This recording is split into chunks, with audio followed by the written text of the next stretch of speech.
Senhoras e senhores deputados, este agendamento putestativo da Iniciativa Liberal pretende ser um alerta. Um alerta para nos relembrar que a liberdade é preciosa e que a sua conquista não é irreversível.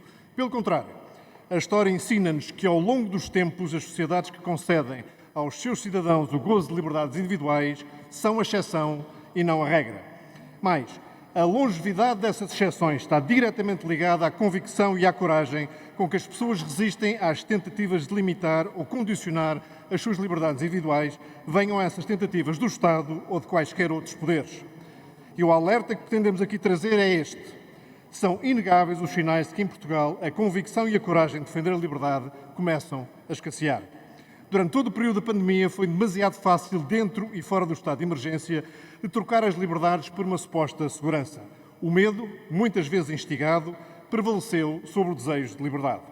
Aliás, um estudo recente da Fundação Francisco Manuel dos Santos, publicado no dia 11 de julho, revela que 86% dos inquiridos consideraram justificadas as restrições às liberdades individuais, apesar de quase metade também achar que este período contribuiu para o enfraquecimento da democracia. Portanto, mesmo fora do contexto pandémico, este enfraquecimento da democracia não parece preocupar os portugueses. Um outro estudo do Instituto de Ciências Sociais da Universidade de Lisboa, designado Os Valores dos Portugueses e publicado pelo Expresso no dia 10 de junho, conclui que só pouco mais de um terço dos portugueses rejeitam a existência de líderes autoritários. O mesmo é dizer, quase 2/3 dos portugueses estão disponíveis para prescindir das suas liberdades desde que um tiranete qualquer diga que resolva os seus problemas. Talvez os portugueses estejam a dar a liberdade por adquirida. Afinal, o novo censo deste ano confirmará que, ao dia de hoje, mais de metade dos portugueses nasceram já depois do 25 de Abril. Nunca souberam o que é viver sem liberdade, nunca tiveram verdadeiramente de lutar por ela. Por isso, é importante este alerta. A liberdade não está garantida. Cada nova geração tem de renovar a luta pelas liberdades individuais. E à cabeça dessa luta, a luta pela liberdade de expressão, essencial à saúde de uma sociedade aberta, criativa e verdadeiramente democrática. Sem liberdade de expressão não há confronto de ideias, não há pensamento crítico, não há escrutínio. Sem liberdade de expressão não há progresso científico nem produção de conhecimento. E não podemos permitir que esta liberdade fundamental seja coartada, seja nos meios tradicionais, seja nos meios digitais. Ora, é isso mesmo que a Carta dos Direitos Humanos da Era Digital, aprovada neste Parlamento, em particular o seu artigo 6º, vem fazer. Ao dedicar a este tema um dos 2 agendamentos putestativos que dispõe, nos 4 anos desta legislatura, a Iniciativa Liberal sinaliza a importância que atribui à defesa da liberdade de expressão e também a firme intenção de corrigir um erro que já assumiu publicamente, o de não ter mantido o seu voto contrário quando, em outubro passado, o diploma foi discutido pela primeira vez neste plenário. Na altura, não houve eco político nem mediático das objeções que colocámos a esta lei. Mas temos agora uma oportunidade, que na verdade é uma oportunidade também para todos os outros partidos, e aqui devo, em nome da Justiça, salientar a coerente oposição do PCP ao artigo 6º, temos hoje a oportunidade de corrigir essa posição. Senhor Presidente, senhores deputados, esta Carta de Direitos da Era Digital pretende consagrar ou reafirmar no espaço digital importantes liberdades e direitos individuais, tais como as liberdades de acesso, associação e reunião no espaço digital, ou os direitos à privacidade, ao esquecimento, à proteção contra a utilização abusiva da geolocalização, ao testamento digital, entre outros. E é verdade que a Carta é redundante do ponto de vista da afirmação dos direitos fundamentais constitucionalmente garantidos, como muito bem escreveu o constitucionalista José Manuel Alexandrino no seu parecer para a Comissão de Carteira de Jornalista. É também verdade, como afirma claramente o Conselho Superior do Ministério Público, que a Carta acrescenta insegurança jurídica nestas matérias. Mas quer uma, quer outra objeções seriam ultrapassáveis se não fosse o disposto no ignominioso artigo 6º, que versa sobre a temática da proteção contra a desinformação e que hoje propomos aqui pura e simplesmente revogar. Mais do que inúteis, a disposição deste artigo são perigosas e são inaceitáveis. E tudo isto tornado ainda pior pela forma ardilosa e subreptícia como o PS as tentou introduzir na lei. A redação do artigo pretende dar a entender que se trata de uma espécie de transposição para a legislação portuguesa do Plano Europeu de Ação contra a Desinformação. Na verdade, o dito plano foi apresentado pelo alto representante da União Europeia para os negócios estrangeiros e política de segurança, mas nunca foi votado pelas instâncias europeias e o seu conteúdo pouco tem a ver com o que consta no artigo 6º. Em primeiro lugar, o Plano Europeu refere-se à desinformação enquanto ameaça à segurança interna e à estabilidade democrática dos Estados-membros, nomeadamente através de manobras de propaganda ou sabotagem em larga escala por parte de outros países, tal como a Rússia, que é mencionada várias vezes nesse plano. Trata-se, evidentemente, de matéria da maior relevância que deve merecer a nossa atenção, mas em sede própria. Não tem cabimento num diploma que versa sobre temas internos e direitos e liberdades individuais, como a Carta supostamente faz. E, escusado será dizer, o Plano Europeu não toca sequer no tema das entidades verificadoras de factos. Portanto, fazer passar a ideia de que se está a transcrever o Plano Europeu é simplesmente querer enganar os portugueses. Mas mesmo que se tratasse de uma transcrição, há omissões que são escandalosas. O Plano Europeu exclui da definição de informação, e cito, as notícias e comentários claramente identificados como partidários. Por outras palavras, exclui da definição de desinformação as opiniões políticas. A versão do PS não exclui. A omissão deliberada desta exclusão por parte do Partido Socialista não é casual, não pode ser casual e só pode ter um significado. O PS pretende controlar o discurso político online e isso é taxativamente inaceitável. Tal como é inaceitável condicionar o discurso político que, na opinião arbitrária de não se sabe de quem, possa, e volto a citar, ameaçar os processos de elaboração de políticas públicas. Mas qual processo e quais políticas públicas? As que o PS ou o Governo de turno venham a decidir? Também a ideia de transformar as entidades verificadoras de dados numa espécie de direções gerais do Ministério da Verdade tem tanto de perigosa como de bizarra. Perigosa porque os verificadores, entidades independentes a funcionar livremente em ambiente concorrencial, também se enganam e nem sempre coincidem nas suas avaliações, como aliás é fácil de constatar para quem consulta os sites dos principais verificadores portugueses. Nesses casos, quem verifica os verificadores? O Governo? Pois é isso mesmo que nunca, mas nunca podemos aceitar.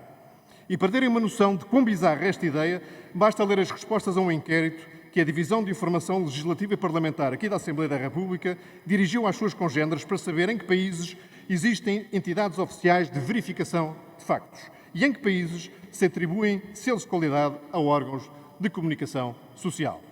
Foram recebidas respostas de 27 parlamentos. Desses 27, os países que têm verificadores de factos validados oficialmente são 0. Desses 27, os países que têm selos de qualidade direta ou indiretamente incentivados pelo Estado são 0. E é caso para dizer que há 0 casos porque a proposta faz 0 sentido. Mas o PS e o Governo sabem bem que o que propuseram na Carta é inaceitável em qualquer país democrático.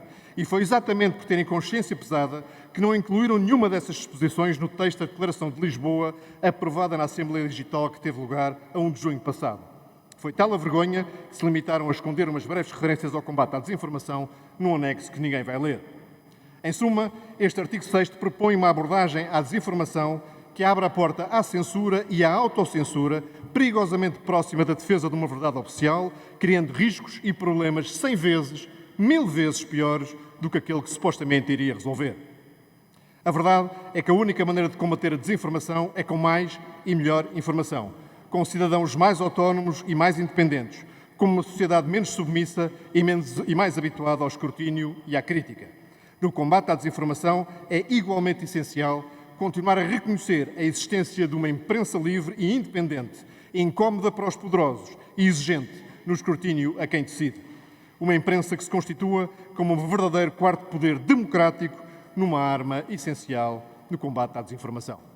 Só ditaduras repressivas como a China, com o seu famoso projeto Escudo Dourado, que inclui The Great Firewall of China, ou outras ditaduras como Cuba, Irão, Coreia do Norte, Arábia Saudita, Síria, Turcomenistão ou Vietnã, sentem a necessidade de terem sistemas de controle do discurso público para preservar a verdade oficial. Nenhuma democracia liberal pode admitir dar semelhante passo. Não pode admitir abrir esta porta perigosíssima em que se atribui a alguém o poder de definir o que é verdadeiro ou falso. Nenhuma sociedade democrática pode aceitar isso, porque o poder de censurar opiniões por serem supostamente falsas equivale ao poder de censurar opiniões políticas, ponto. É por isso que a única solução é revogar o artigo 6º. Sr. Presidente, Srs. Deputados, neste agendamento, a Iniciativa Liberal aceitou o arrastamento de 3 diplomas adicionais, os quais agradecemos. Iremos votar favoravelmente o projeto de lei do CDS, que é de teor igual ao nosso e que aproveita bem este ensejo de alterar o seu voto aqui há um mês. Iremos votar, no entanto, contra a iniciativa do PAN, porque tenta salvar o artigo 6º, pelos motivos que já expliquei, não é possível fazê-lo, e quanto à proposta do PS, que pretende densificar, como agora se diz, a questão dos verificadores de factos, na verdade apenas consegue enterrar-se ainda mais em contradições. Porque quanto mais nos quer convencer que o Estado não vai interferir na verificação de factos, mais se nota a marca da presença desse mesmo Estado. Com a agravante de que os critérios definidos pelo Estado para uma entidade verificadora registada pelo Estado possa ser apoiada pelo Estado, significarem que há apenas uma entidade que cumpre esses requisitos. E logo por azar, o fundador dessa entidade única, exclusivamente dedicada à verificação de factos, o polígrafo, já veio publicamente dizer que recusa desempenhar esse papel nessas condições e que irá manter, lá está, a sua independência. Senhor Presidente, senhores deputados, esperamos que o debate que se segue seja construtivo e que seja uma ocasião para clarificar as posições e as responsabilidades de todas as forças políticas neste hemiciclo. Essa ocasião é hoje e não depois do verão, como ouvi hoje se parecer ser a intenção do PSD, que se tiver dúvidas sobre esta legislação, não honrará a memória dos seus militantes que tanto se bateram pela liberdade de expressão neste país.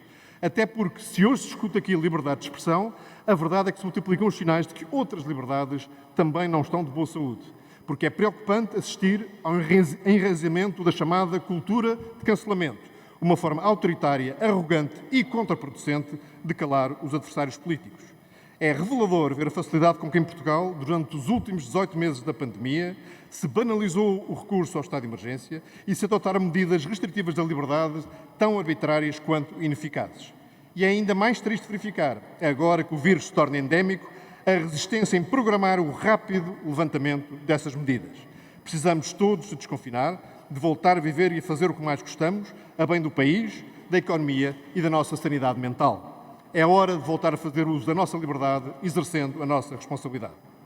A Iniciativa Liberal estará sempre na primeira linha da defesa de todas as liberdades individuais. Essa defesa será, por vezes, difícil e longa, mas o primeiro passo que hoje podemos dar em conjunto é fácil e é óbvio. Comecemos hoje pela defesa da liberdade de expressão, comecemos hoje por revogar o artigo 6º.